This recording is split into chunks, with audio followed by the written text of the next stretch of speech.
자체가 좀 길어서 미리 죄송하고요. 그 통일연구원 소속 변경 과정에서 살짝 잡음도 있었는데 이게 단순히 이제 통일연구원에만 해당되는 게 아닌 근본적인 법적 문제가 있는 걸로 알고 있는데요. 지금 정부출연기관법 3조에는 모든 비과학 분야 연구기관은 정부출연기관법에 의해서만 설립된다.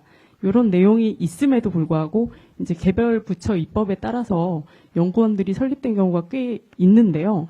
그래서 이제 지난주에 이한주 이사장님이 국책 연구기관 관련해서 이제 많은 말씀을 하셨고 이재명 대통령께서도 공공기관의 이제 효율성에 대해서도 말씀을 하셨는데 연구기관들도 그런 측면이 좀 고려돼야 하는 거 아닌지 이 문제에 대해서 총리실 차원에서 좀 점검을 하고 계신지 또 이제 총리님께서는 최종적으로 이 문제를 해결하기 위해서는 결국 연구원 통폐합 같은 이제 비효율적인 부분을 조정한 후에 경인사연 산하로 다 모으는 것이 옳다고 생각하시는지 궁금합니다.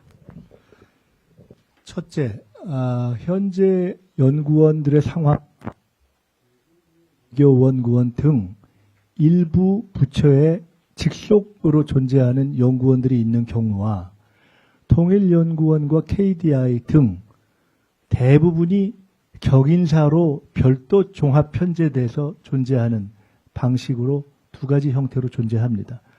그리고 그 중에 주된 방식은 후자, 즉 경인사 산하의 연구원들이 모여져서 경인사의 종합관리를 받는 것이 주 존재 형태입니다. 그렇게 한 이유는 각 부처와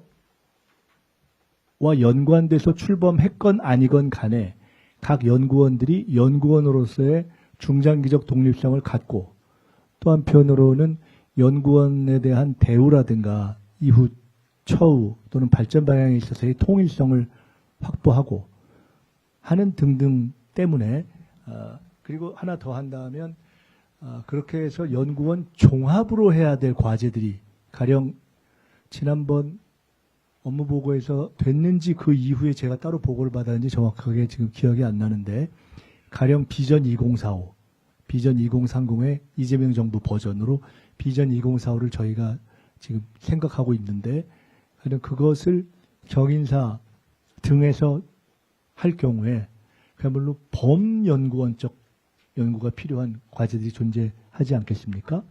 그런 것 때문에 원래의 취지는 경인사 산하의 연구원들을 편제하는 것이 몇 개의 정부를 거치면서 현재 축적되어 있는 주 트랙이다.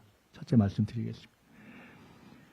그런데 이 문제를 통일연구원을 통일부 산하로 이관을 옮겼으면 좋겠다라고 통일부에서 장관께서도 제기하고 또 지난번에 잠시 이 이관에 관련한 고시였던가요? 뭐 아마 이런 것들이 나와서 잠깐 이 혼선이 있었던 이유는 외교부에 관련된 외교연구원처럼 통일부 산하에서도 조금 더 최근에 변화하는 상황을 반영할 수 있는 집중적이고도 기민한 어떤 연구 작업 및 이론화 작업을 해당 부처와 긴밀한 연관성을 가지고 해낼 기관이 적극적으로 필요하다. 특히나 통일부의 경우에는 지난 정부에서 상당한 인력 감축 등을 겪어서 상당히 인력에 어려움이 있다라는 것 때문에 제기된 것이었습니다. 과정은 그렇습니다. 과정은 어쨌든 그 과정에서 있었던 그 고시를 했던 이런 것들이 실무적인 착오였기 때문에 그것이 스스로 철회되는 과정을 겪어서 이 부분은 경인사의 지휘를 총리실에서 하는 것이기 때문에 제가 조만간 경인사의 이한주 원장님과 정동영 통일부 장관님 등과 만나서 최종 조율을 할 생각입니다. 만나서 충분히 이야기를 들어보고 하면 되는데 중요한 것은 어떠한 형식적 결론이 나든지 간에 실질적으로 통일부가 현재 상황에서 필요한 연구나 이론 작업의 지원은 필요하다고 봅니다.